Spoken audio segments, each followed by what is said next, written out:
Argentina has responded to UK's self-determination pledge that has prompted the coalition government of British Prime Minister David Cameron to reject negotiations with the South American country and launch a referendum allowing the inhabitants of the Malvinas Islands to decide on their political status on March 10th to 11th. Considering it only a media operation driven to avoid dialogue and international law, the Argentine ambassador to Britain, Alicia Castro, has affirmed the plebiscite has no legal and political basis and warned it will not put an end to the dispute between Buenos Aires and London over the Malvinas Islands. In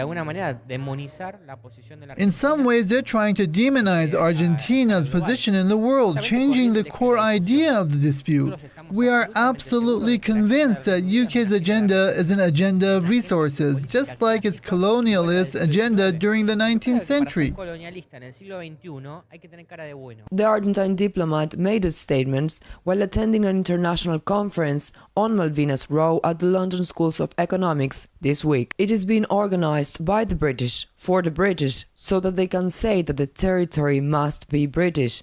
Castro insisted and added that the United Nations 40 resolutions on the conflict do not refer to people's right to self-determination, but to an unsettled sovereignty dispute that involves only two parties, Buenos Aires and London. From a legal perspective, the referendum is absolutely void. It sets no precedent that could be considered from a diplomatic view. It produces only a communication effect that aims at acclaiming the islanders' self-determination. But we all know that behind the islanders' questions lie the permanent interests of the UK in the Malvinas' high geopolitical value.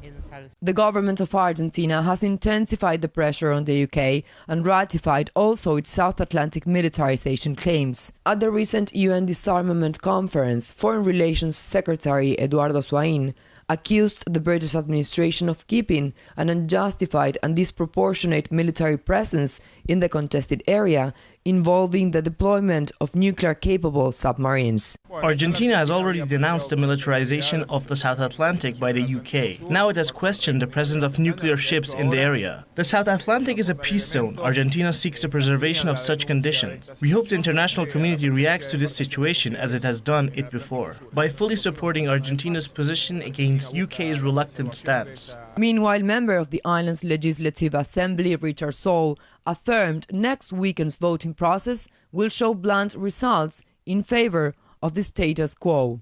As Malvinas Islands' controversial referendum approaches, the government of Argentina seems determined to reclaim its sovereignty over the South Atlantic territories, which it considers were illegally occupied by Britain in 1833. Constanza Heller, Press TV, Buenos Aires.